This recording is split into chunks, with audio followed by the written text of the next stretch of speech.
Olá para você que nos ouve pela Rádio Defensoria, eu sou Adriana Paulino e nós estamos aqui para mais uma edição do Entrevistas DPE. Hoje, para falarmos de um assunto muito importante para você que nos acompanha. Apostas e jogos de azar, impactos psicológicos e desafios para a saúde mental. Tudo isso, você que nos acompanhar vai ficar bem informado aqui comigo e com a minha convidada de hoje, que para falar para você até onde o jogo é apenas uma diversão e quando ele começa a ser uma armadilha aí para sua mente, hein? No episódio de hoje, nós recebemos a doutora Beatriz Costa, psicóloga, para falarmos sobre os impactos das apostas e jogos de azar na vida das pessoas. Doutora, seja muito bem-vinda ao Entrevistas DPE. Oi, Adriana, muito obrigada pelo convite, eu estou bem feliz de estar aqui com vocês. Esse é um tema bem sensível mesmo e que está muito presente no nosso dia a dia, seja na clínica, nas nossas relações. Então, desde 2018 já existem esses jogos, né? Os jogos, na verdade, fazem parte da nossa vida há muito tempo, com cassino, dominó, baralho, todas essas coisas são consideradas jogos de azar também, quando envolvem as apostas, então é muito antigo, mas em 2018 a gente começa com essas empresas dos jogos digitais e a pandemia fez o boom disso, né? Aumento, né? Sim, então hoje em dia a gente percebe muita demanda de consultório, está bem presente nas redes sociais, em discussões, inclusive agora eu estava numa disciplina na universidade, que eu sou professora, e nós realizamos um seminário só sobre isso com os alunos para poder discutir o tema, porque realmente está muito atual, né? E vai aparecer na clínica eventualmente. Com certeza, hoje com essa facilidade que a gente tem de internet e surgindo cada vez mais novidades na internet, ali virou ali um leque, uma página assim de um tudo, né? Principalmente quando se trata nessa questão de jogo, como você falou, que na pandemia isso aguçou muito mais aí as pessoas que ficavam ali em casa, as pessoas que não podiam sair, e isso aumentou muito. E nos últimos anos nós vimos aí um aumento significativo no número de pessoas, né, envolvidas com apostas e jogos de azar. O que leva as pessoas a entrarem nesse universo? Então, esse dado, né, da quantidade de pessoas envolvidas, a USP fez um estudo, concluiu que a gente tem hoje no Brasil 2 milhões de pessoas com esse jogo, que não é só jogar. Acho que é isso também importante de fazer a diferenciação, né? Existe o jogar uma vez, esporadicamente, né, de vez em quando, e a questão do jogo mesmo, que daí a gente iria chamar de transtorno de jogo. Então, que é um jogo que você faz isso todos os dias, você aumenta a frequência, tem muitas perdas e nada isso faz com que você desista. Inicialmente, o que faz com que a pessoa entre nessa questão da aposta é mesmo a proposta. A ideia de que você vai pegar pouco dinheiro e vai transformar em muito dinheiro de uma maneira fácil, rápida. O advento do celular faz com que a pessoa possa fazer um empréstimo, por exemplo, num banco online e facilmente jogar. Alguns aplicativos, inclusive, te dão dinheiro, um incentivo para tu começar as apostas com dinheiro que não é seu, vamos dizer. Eles estão te dando. Para piorar a situação, né? Isso, mas que você não pode sacar. Tu tem que usar o dinheiro para jogar. Então, tem R$100 disponíveis para que você possa jogar, por exemplo, né? Então, assim, isso faz com que as pessoas entrem nesse universo e a gente percebe nas pesquisas que são pessoas vulneráveis, que estão precisando desse dinheiro ou que estão com alguma situação de vida difícil ou que vão para se divertir, se surpreendem com esse potencial de ficar envolvido.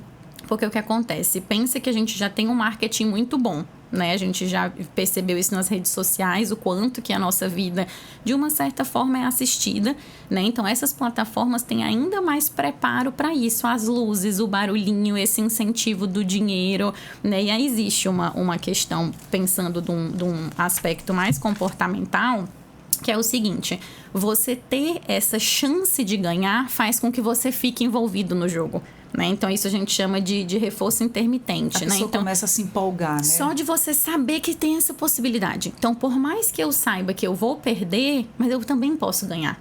Então, essa chance da vitória faz com que você fique ali nesse incentivo. E aí causa, né, o que a gente chama dessa dopamina intermitente, que é essa sensação do prazer.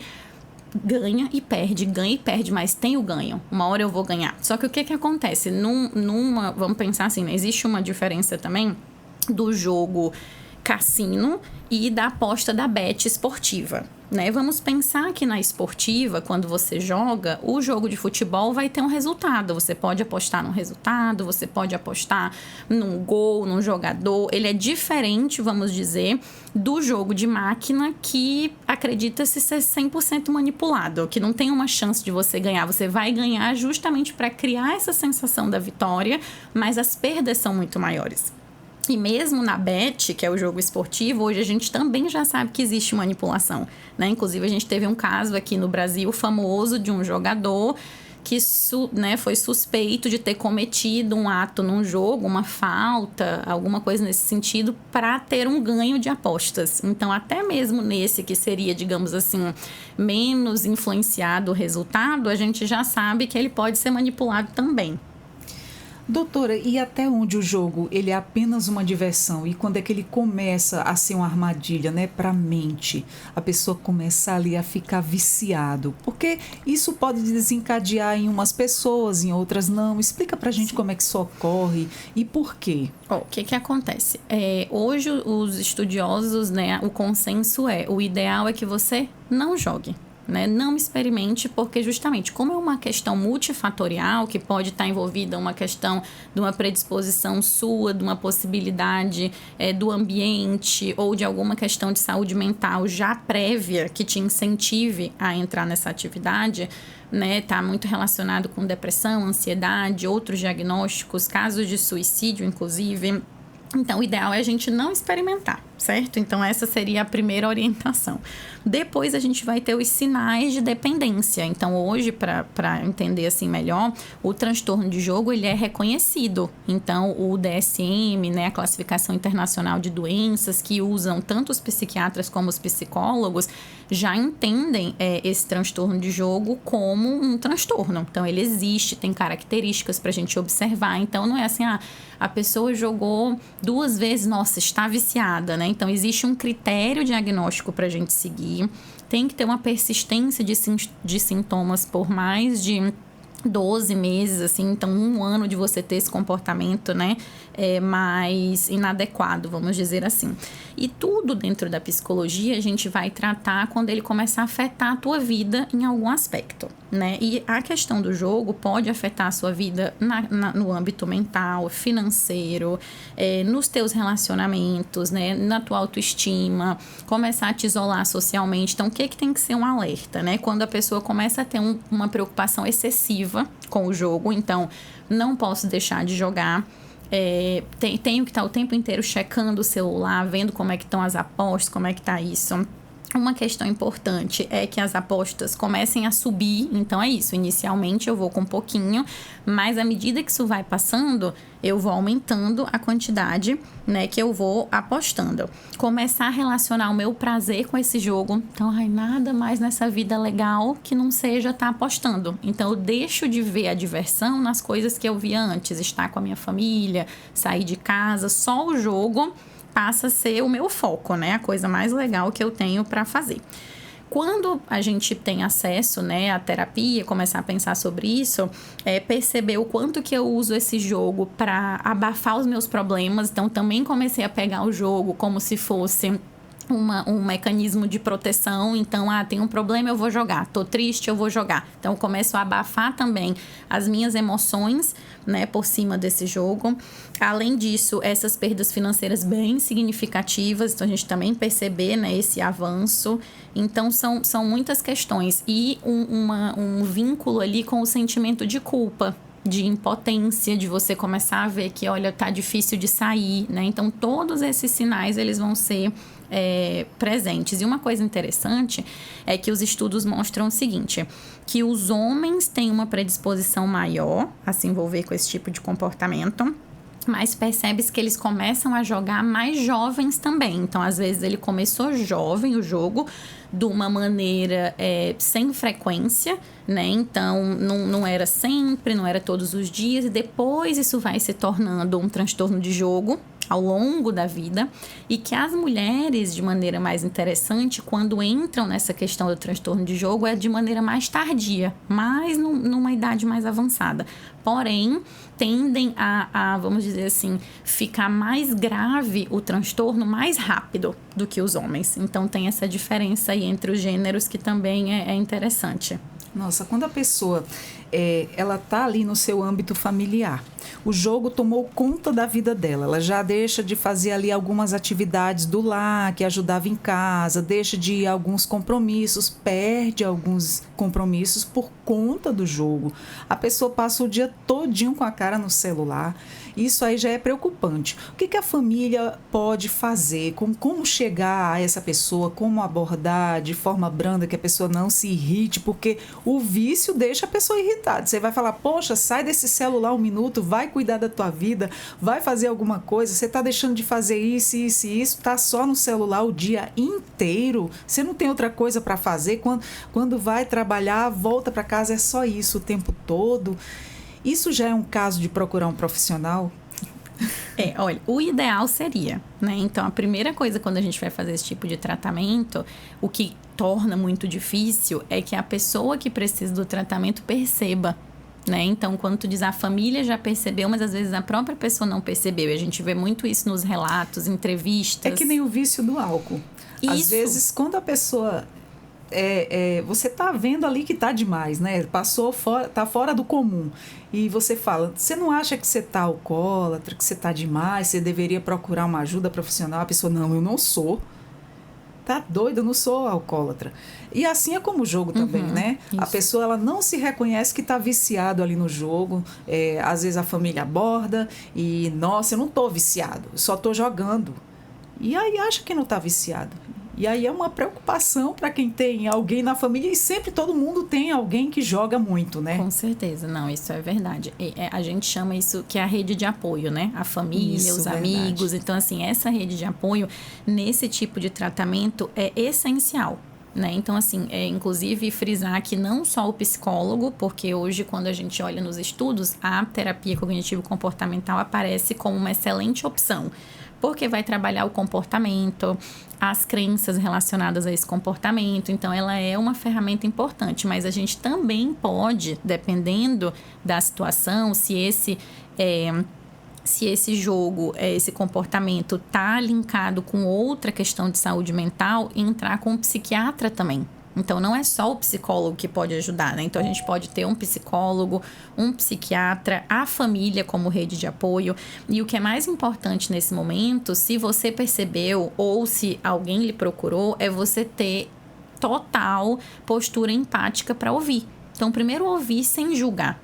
Né? Porque a gente não sabe o que levou a pessoa a chegar ali, a gente não sabe o que essa pessoa já não está passando de culpa, de vergonha, das perdas que já foi, né? Não só financeiras, mas como a gente conversou, perdas de relacionamento, questões no trabalho que não já se passaram por causa do jogo. Então, se a gente recebe essa pessoa com um olhar de julgamento, né, que não seja de acolher, vai dificultar com que esse indivíduo busque o tratamento, né? Então, a gente tentar ouvir, né?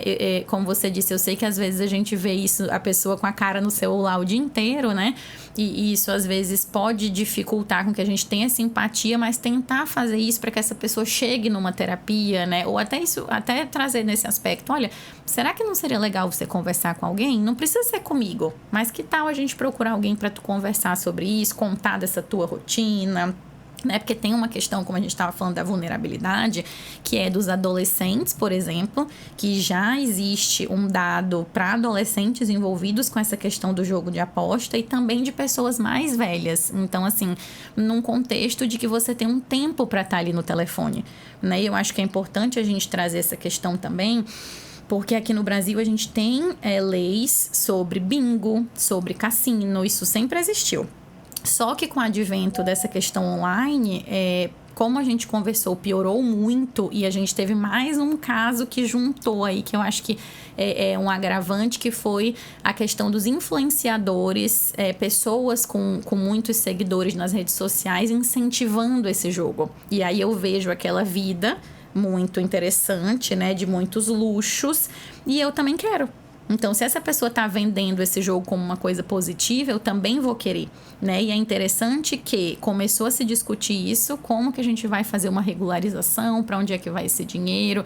Alguém está ganhando muito dinheiro, né, com essa questão. Então, por exemplo, no estado da Paraíba já tem uma lei dizendo que quem tem mais de 10 mil seguidores nas redes sociais não deve fazer propaganda de jogos na sua página. Né? Então, como que o Brasil vai seguir agora? Né? Tem projetos de leis já circulando, né? Porque isso virou uma coisa muito grande e a gente precisa pensar como. O Banco Central fez um estudo e viu quanto que se gastou em 2024 só num mês na questão das apostas, e é muito dinheiro, né? Eles viram assim que é uma coisa, assim, uma estimativa de mais de 20 bilhões em aposta. Isso eles olhando os PIX, né? Então, tentando fazer um rastreio disso, porque eles não têm como ter certeza do número. Então, pensa que mais de 20 bilhões é uma estimativa. Eu vi uma pesquisa que até as pessoas que recebem o Bolsa Família estão usando esse dinheiro também para apostar. Já é ali para quem está em vulnerabilidade, em extrema necessidade, que recebe ali aquela ajuda de custo e ainda gastar com o jogo. Isso. É um sinal de vício, né? Para quem está utilizando esse dinheiro para isso. Esse dado é 3 milhões gastos do Bolsa Família, uma estimativa em aposta. E eu acho interessante a gente pensar que não é para atacar o programa, porque, como você disse, são pessoas que estão vulneráveis, né? Então, é uma sedução, é uma proposta de que se você tem pouco, eu vou conseguir duplicar o teu dinheiro. Né? Então, assim, se a gente pensar o Bolsa Família, para que ele seja consolidado, eu consigo garantir que a família tenha acesso ao calendário vacinal, à escola, tem regras, né? Isso. Então, o Bolsa Família tem um impacto de saúde para a gente, inclusive positivo. Eu estava vendo dados essa semana sobre a tuberculose, que o fato de você incentivar a família a estar indo no posto de saúde para receber esse dinheiro fez, inclusive, com que os casos de tuberculose diminuíssem dentro dessa população, né, com uma situação socioeconômica menor. Exato. Então, assim, a ideia não é suspender o plano, mas como que a gente pode auxiliar essas pessoas para que elas não entrem nesse tipo de situação? Como é que a gente poderia incentivar, né? Então, assim, hoje em dia existem maneiras de você, por exemplo, bloquear o CPF da pessoa para não entrar no jogo, né? Então, você tem como colocar aplicativos que bloqueiam o aplicativo de jogo no celular. Então, tem várias maneiras da gente tentar ajudar, né? Isso é uma coisa que vai ter o impacto de saúde, com certeza. Então, assim, a parte de domínio público, né, de políticas públicas, vai ter que se movimentar de alguma maneira. E a gente sempre tem que ficar com esse questionamento. Alguém está ganhando muito dinheiro com isso. Com tanto que depois que começou a se regularizar, abafou a discussão sobre os casos, né? Antes, tá destruindo as famílias, as pessoas. Estava super em alta. Começou a se regularizar, alguém começou a ganhar um dinheiro com isso, abafou a discussão e isso já está ficando para trás, né? Mas é uma questão que a gente precisa ter essa preocupação, assim, muito, muito atenta, né? Então, como tu disse, como é que eu poderia ajudar alguém, né? Fazer essa escuta, fazer essa sugestão do aplicativo que bloqueia os jogos, né? Ajudar a pessoa, olha, eu faço para você, coloco o seu CPF aqui para seu CPF não poder mais fazer aposta, né? Muitas pessoas, inclusive, tiraram os aplicativos de banco do seu celular, tiraram as suas senhas, entregaram para alguém da família de confiança. Então, a gente precisa construir aí essa rede, né, para dar esse auxílio. Exatamente, porque tem que ter essas políticas públicas, tem que ter todos esses cuidados, porque isso tomou aí uma proporção aí desordenada, né? Ficou uma coisa assim fora do controle.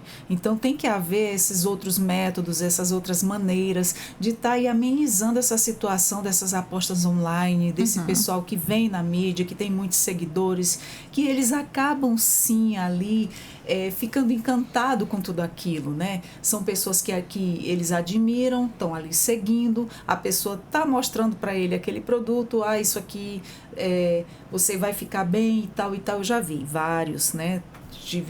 Você vê sempre, hoje diminui um pouco, né? Sim, o que aconteceu? As denúncias, né? 2024 a gente teve prisões e denúncias sobre o tema, então isso eu acho que deixou eles um pouco constrangidos, eu acredito, né? Como diz você, diminui um pouco. Acho que talvez nesse aspecto nós tivemos uma denúncia na revista Piauí sobre os influenciadores que estavam ganhando também com as pessoas que estavam perdendo nas apostas, e essa denúncia fomentou muita discussão na rede social de, nossa, o quanto que isso é honesto, né? Você tá vendendo uma coisa na internet que você tá ganhando com a perda do outro, né? Você tá ganhando com o fracasso da outra pessoa.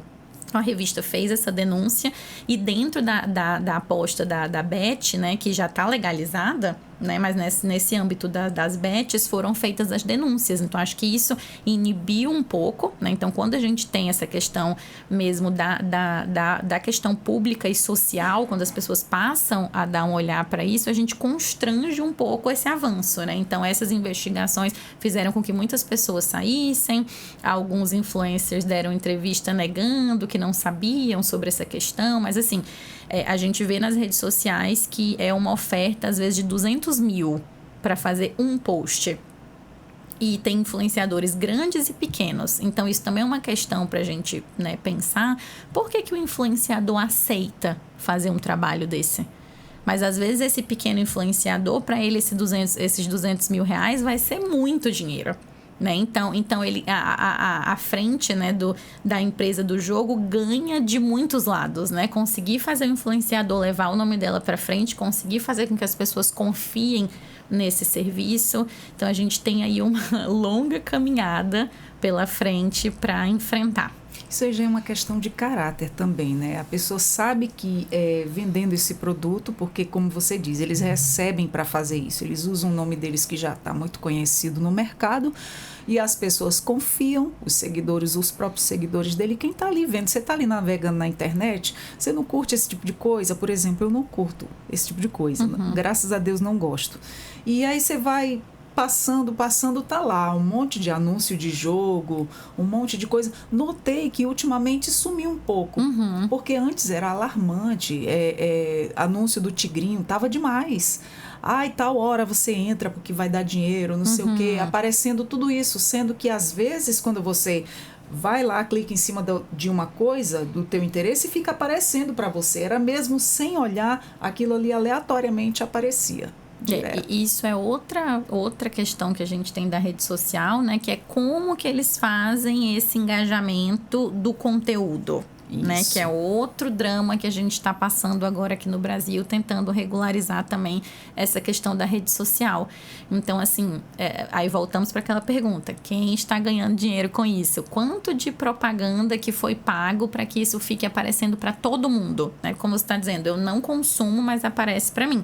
E tem também um entendimento, assim, dentro dos estudos, de que essas redes de grande alcance, muitas vezes, esses influenciadores que têm muitos seguidores, alcançam uma população muito diversa, inclusive de adolescentes e de pessoas mais vulneráveis, fazendo com que seja mais fácil você conseguir fazer essa influência.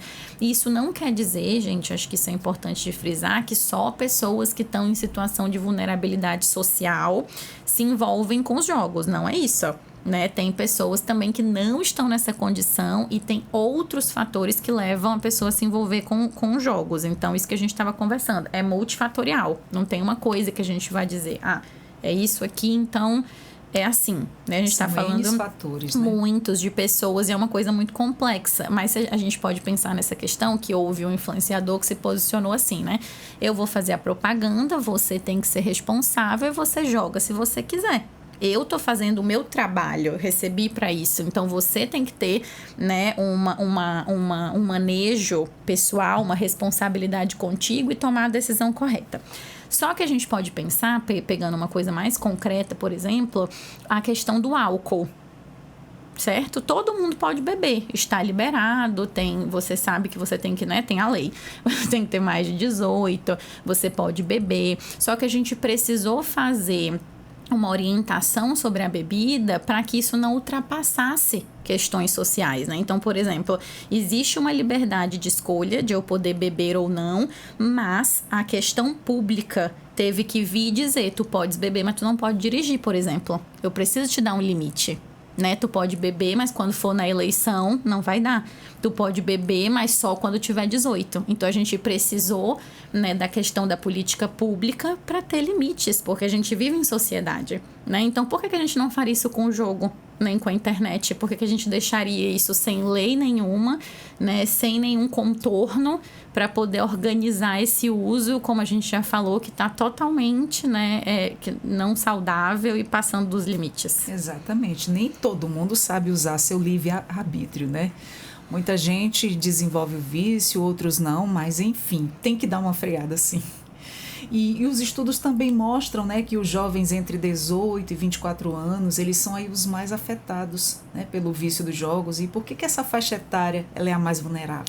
Então, jovens são vulneráveis de diversos âmbitos, né? Então, a gente pode ter questões do próprio ciclo vital, então, assim, de mudanças, de estou entrando na faculdade, vou construir uma carreira, estou com algum conflito pessoal, ou questões hoje em dia que a gente tem enfrentado, né?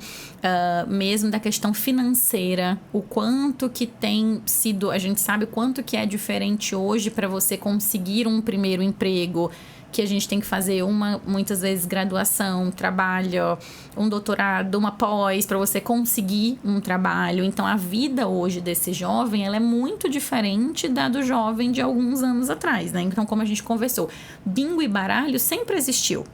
Então, talvez a gente tenha esses hoje, né, idosos que devem apostar desde mais cedo, né? Os jovens hoje estão com o celular na mão desde muito antes, né, disso. Então, assim, a gente também tem esse advento da internet hoje atravessando o desenvolvimento das pessoas de uma maneira muito diferente, né? Então, o que eu tinha de informação e de possibilidades hoje dentro da parte adolescência e jovem adulto mudou muito, inclusive nessa questão da exposição do que eu tenho, né, do carro que eu dirijo, do tanto dinheiro que eu tenho, com a casa que eu tenho, as possibilidades de viajar. E pensar essa questão da aposta, de uma certa forma, ela monta um grupo, ela cria um hobby, tem uma questão social aí desse envolvimento, né? E tem uma questão emocional. Então, quando você pensa, por exemplo, inclusive nas bets, que são as, né, regularizadas dos esportes, quando você vai apostar pelo seu time, muitas vezes não há limites, porque tem um envolvimento aí emocional, é o teu time do coração, então você vai apostar o quanto tiver que apostar, e a superstição e tudo isso vai, né, criando um clima complicado. E nesse estudo também do Banco Central foi interessante essa questão de jovens e idosos, né? Os jovens têm a maioria das suas apostas até ali R$100. Já quando você olha para o perfil dos idosos, assim, das pessoas mais velhas, entre ali R$3.000 o valor da aposta, né? Então, até para a gente se questionar o que significa esses R$100 para um jovem e o que significa 3.000 para esse idoso. Né? Então, assim, quando a gente fala em população vulnerável, não é só nessa questão econômica, social, também nessa questão de formação, né? Então, muitas vezes o adolescente ainda está em formação, ele tem um discernimento de certo e errado, mas essa questão do seu controle de impulso, da tomada de decisão, ela ainda não está 100%. Né? Então, são coisas que a gente precisa ter atenção. Então, internet é um âmbito sério e que os pais precisam cuidar. É uma ferramenta muito imprescindível hoje na nossa vida, mas assim, ela tanto pode ser usada para o bem como para o mal, né? Com certeza. E o mal vem aí acarretado de muitas coisas que a gente está cansado de ver aí. E o vício em jogos de azar, ele pode ser considerado um transtorno mental? E quais são aí os principais sinais de alerta? Isso, pode, né? Como a gente conversou, e já está classificado dentro do nosso DSM, dentro da classificação internacional de doenças. Então, existe um CID, né? Um código já para essa questão do jogo, né? Que saiu do nome jogo patológico e passou para transtorno de jogo. Então, assim, sim, aí como a gente conversou, existe o tratamento psicológico, psiquiátrico, né? Então, existem medicações. É importante saber também que hoje isso já está numa proporção tomou uma visibilidade, né, que já tem grupos de apoio, então existem já em algumas cidades atividades em grupos, né, tem os jogadores anônimos, Instituto de Apoio ao Apostador, então já tem instituições para fazer atendimento em grupo, né? Então, assim, a sociedade está atenta e a gente precisa agora das políticas públicas junto, né? E eu acredito que a principal questão aí para a gente estar acompanhando esse tipo de uso, para você que tem alguém em casa, né? É ir percebendo essa quantidade de tempo no telefone, essa quantidade de dinheiro. Então, assim, as apostas tão grandes, pequenas, porque o que acontece? Como a gente conversou, pode ser uma coisa meio de episódio, e não está acontecendo com frequência, então a gente conseguir também ter essa diferença, né? Mas ficar atento quando começar a virar uma rotina. Então, começar a ser uma atividade diária, começar, vamos sair. Não pode porque eu tô agora esperando a aposta encerrar. Vamos no cinema, né? Não posso porque eu tô na aposta. Então, quando tem essa mudança de comportamento e isso começa a afetar a vida dessa pessoa, é nosso sinal de alerta, né? Então, ficar atento. Exatamente. Você já havia falado anteriormente que muitas pessoas elas usam aí as apostas, né, como fuga da realidade, né? Como é que o jogo ele pode se tornar aí uma válvula de escape emocionalmente? Essa questão, principalmente pensando também nos adolescentes, né, como a gente estava conversando, pode funcionar, por exemplo, os adolescentes usam muito essa questão da realidade virtual para fugir da vida real, né? Então, tem muitos adolescentes hoje, não exatamente envolvidos com jogos de aposta, mas com jogos online, que não vivem mais a sua vida real. Então, os amigos são da realidade virtual, o compromisso é estar todas aquelas horas no computador. Então, quando a gente começa a substituir mesmo a nossa vida, as nossas atividades pelo jogo, né? Então, pensando no jogo de aposta, eu substituir as minhas atividades prazerosas, o meu lazer, todo com essa questão do jogo. Ou mesmo, se eu já tenho algum quadro de depressão, de ansiedade, eu começar a lidar com essas questões usando o jogo. Então, pegar mesmo essa questão do jogo e começar a substituir as minhas atividades, né, as minhas ferramentas de bem-estar por jogar. Então, isso é uma coisa que pode acontecer. E eu acabar fugindo, né? Então, tive uma briga, uma discussão, não vou resolver. Vou jogar aqui a roleta, tenho essa sensação do bem-estar, porque é isso que a aposta está relacionada, essa sensação do prazer, né? E dessa espera, qual vai ser o resultado. Então, tem toda essa euforia e isso vai me dar prazer, né? Então, eu acabo substituindo estar com as pessoas, fazer coisas prazerosas por essa outra sensação. Então, ele toma esse lugar. Quais são os efeitos psicológicos mais comuns aí enfrentados por quem sofre, né, esse tipo de vício? Essa questão do jogo pode se relacionar, né, com questões de ansiedade, depressão. Então, se eu não tinha uma questão anterior, isso pode aparecer posteriormente ao uso, né? A própria questão da dependência, começar esse comportamento compulsivo e eu perceber que não estou conseguindo parar. Então, emocionalmente é muito prejudicial porque entra nessas questões de autoestima, de culpa, né? E acaba que, querendo ou não, socialmente a gente tem um estigma das pessoas que jogam, nossa, uma pessoa viciada, né? Então, às vezes, eu já tô me sentindo muito mal, então, com a autoestima baixa, preocupado, me sentindo culpado. Muitas vezes, perdi ali o dinheiro da família nos jogos e como que eu vou pedir ajuda? Né? Então, emocionalmente, é uma sobrecarga muito grande para quem está nessa situação e pode levar a outros quadros psiquiátricos, caso já exista uma predisposição, certo? Então, como isso, ansiedade e depressão, ou ele pode, inclusive, estar junto com outras questões psiquiátricas mesmo e esse quadro se desenvolver junto. E sem contar que isso afeta, né, nos relacionamentos, com amizades, famílias, o próprio relacionamento a dois. Sim, com certeza. Pensando que, como a gente está falando disso, né, do jogo substituir as tuas atividades, tu acaba se isolando. Então, tu deixa esse tempo com a família, deixa esse tempo com amigos. É muito comum, inclusive, quando já está no transtorno de jogo, isso começar a atrapalhar o seu trabalho. Então, as tuas relações todas são afetadas, né? Porque pensando no transtorno de jogo, essa preocupação né? E essa vontade de estar o tempo inteiro envolvido ali na aposta e nesse processo faz com que você negligencie outras áreas da tua vida. Então, tem muitos relatos dentro das pesquisas de pessoas que perderam a família, às vezes que perderam tudo e foram morar na rua devido às apostas, ou a minha família se afastou, depois que eu voltei e comecei o tratamento, eu consegui refazer os laços. Então, tem pessoas que conseguiram, depois do tratamento, refazer esses laços com a família, mas muitos perderam o contato, né? Porque a família também, quando a gente pensa a rede de apoio e os amigos, vai também até um certo ponto, às vezes, o que as pessoas conseguem fazer, né? Então, muitos estão disponíveis ali por muito tempo, mas quando a pessoa não consegue engajar no tratamento, não percebe que isso é um problema, às vezes as pessoas vão se afastando, né? Então, é um processo muito complicado, tanto para quem, né, tá com o transtorno de jogo, quanto para as pessoas que convivem. Não é simples. É muito difícil. É como um vício, né? É um vício. Isso, é um vício. É um vício, é como o vício do álcool, o vício das drogas. E a família que enfrenta esse tipo de coisa, que tem um viciado dentro de casa, seja ele pelo jogo, pela bebida, pelas drogas, a gente vê o sofrimento, a gente presencia, conhece histórias, e é muito difícil mesmo a lida de famílias.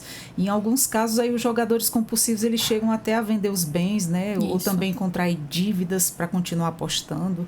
E o que leva alguém a esse extremo? Então, só um parêntese, né? Pensando nessa questão da família, familiares que percebam, né, essa situação, como tu disse, como é que a gente pode fazer? Se você ainda não sabe como abordar, vá você na terapia.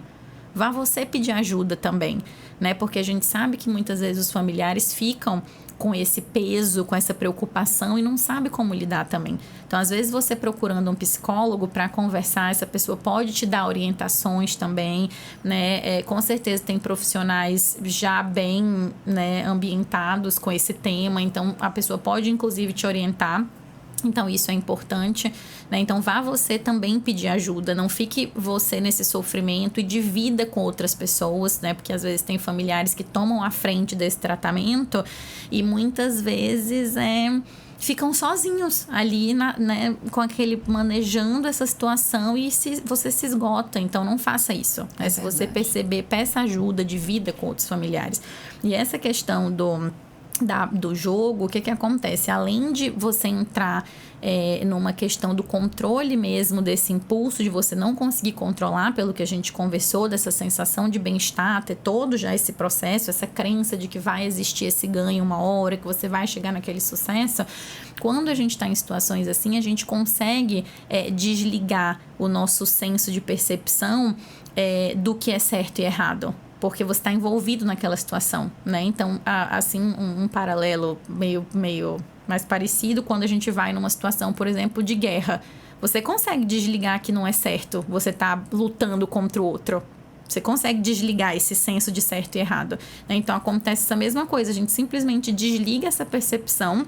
E existe também a questão de você desligar a percepção da perda, porque aquilo é tão emocionante, envolvente, ou você quer tanto aquela vitória que você começa a perder essa percepção da perda, de que você está perdendo dinheiro, de que aquilo não vai voltar, né? Que daqui a pouco você vai chegar numa dívida muito maior, de um dinheiro que você não possa pagar, pela empolgação ali daquele momento, né? Então, a gente consegue ter, como se fosse chama desengajamento moral, você conseguir desligar essa percepção do que é certo e errado naquele momento. Você está tão envolvido com aquilo que você apenas segue ali na situação, né? Então, e gera muito essa questão da expectativa da vitória. Não, mas existe aquela menor chance, eu vou tentar mais uma vez para ver se eu não consigo pelo menos ganhar o que eu perdi, e assim você vai, né? Então, eu já atendi pacientes na clínica que era essa justificativa. Não, eu acredito que eu vou conseguir pelo menos recuperar o que eu perdi.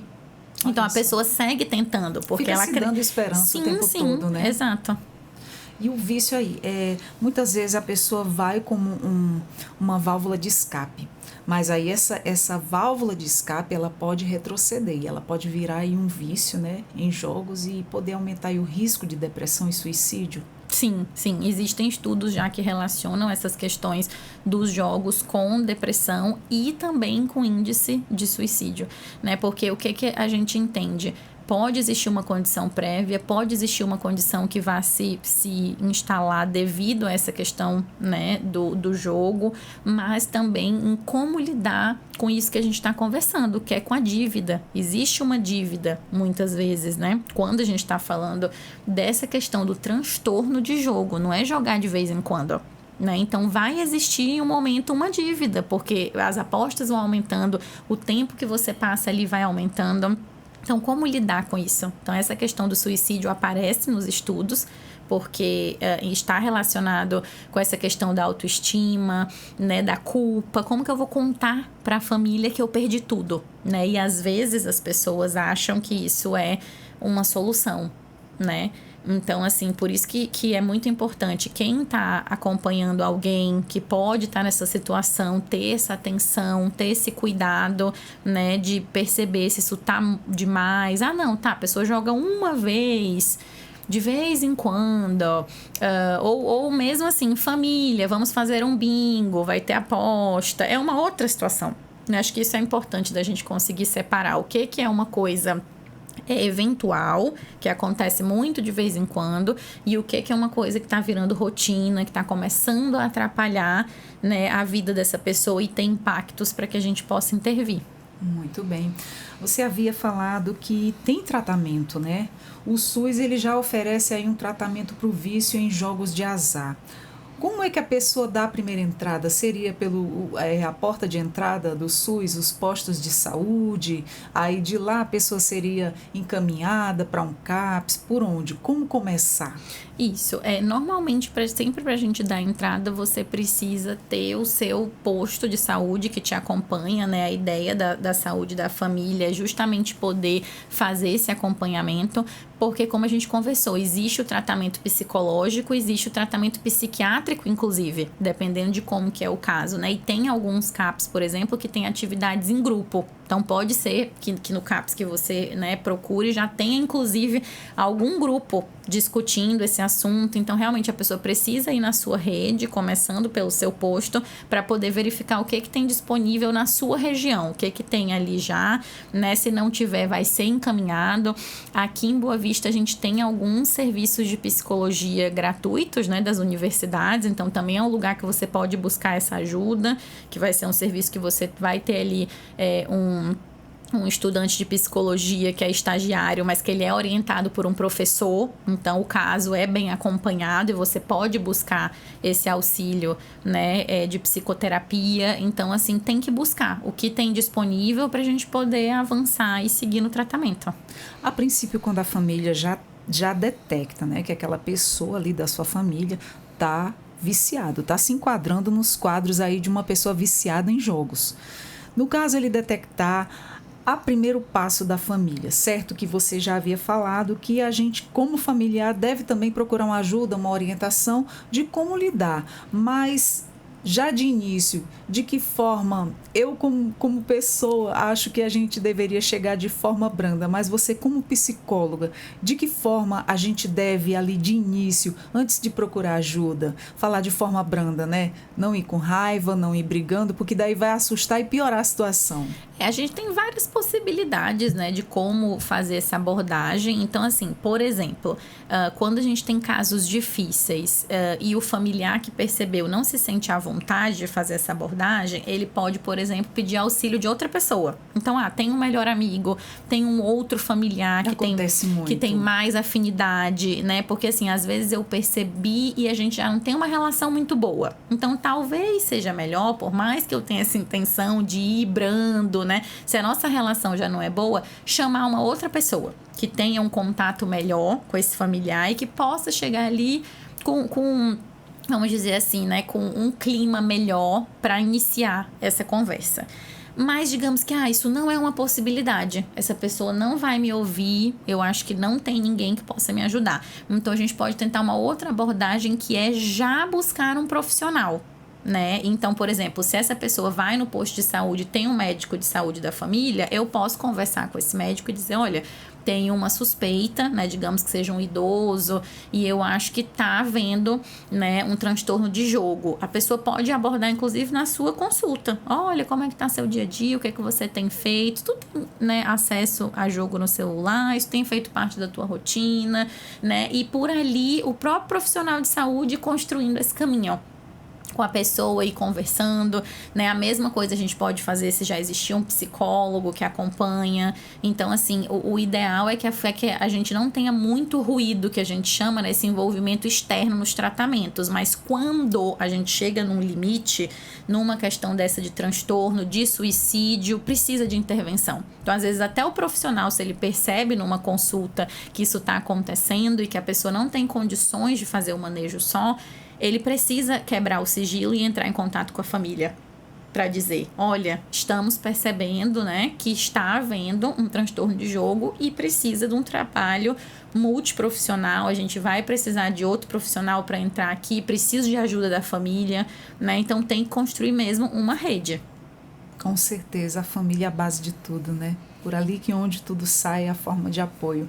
E como você diz também, se uns não se ajudar uns aos outros, se torna cansativo para uma pessoa só. Ela acaba ficando ali esgotada. As energias, as forças, a própria paciência não vai existir mais se ela não tiver ali uma rede de apoio e todos se ajudarem, né? Com certeza. Doutora, muito obrigada por todas essas informações. A gente abordando esse tema de apostas e jogos de azar, essa conversa ela não ficou só nisso, ela também serviu para quem tem outros tipos de vício, né? A forma com que você deve chegar à pessoa, quando e como procurar uma ajuda, as questões de apoio uns aos outros, isso é muito importante. Essa conversa aí, ela não só voltou para o jogo, mas também para todos os vícios. E foi uma conversa muito proveitosa. Gostaria de deixar mais uma mensagem final para a gente finalizar nosso bate-papo? Não, queria muito agradecer, né, pelo convite e reforçar que as pessoas procurem ajuda, né? Então, não tenham vergonha, como a gente conversou, essa questão pode estar presente em qualquer classe social, em qualquer nível de escolaridade. Então, isso é uma vulnerabilidade nossa, né, de ter a internet na palma da mão e um monte de propostas, estímulos excessivos o tempo inteiro, né? Então, e essa pressão de ter o sucesso, de ter o dinheiro. Então, isso é uma construção social que pode afetar qualquer pessoa, então não tenha constrangimento em pedir ajuda. O familiar que perceber também não se isole e não fique com essa responsabilidade sozinho, né? Então, construir essa rede é muito importante, acho que é essa a mensagem.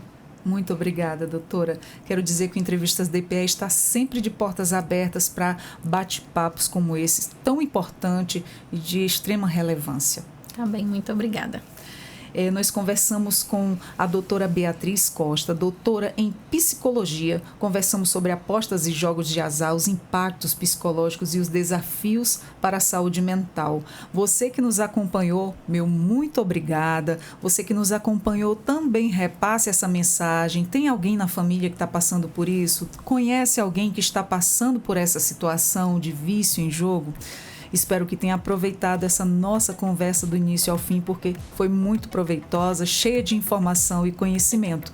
Eu vou ficando por aqui com mais um Entrevistas DPE. Eu sou Adriana Paulino. Você também acessa os nossos conteúdos pelo YouTube, Deezer e Spotify. E até a próxima. Muito obrigada. Tchau, tchau.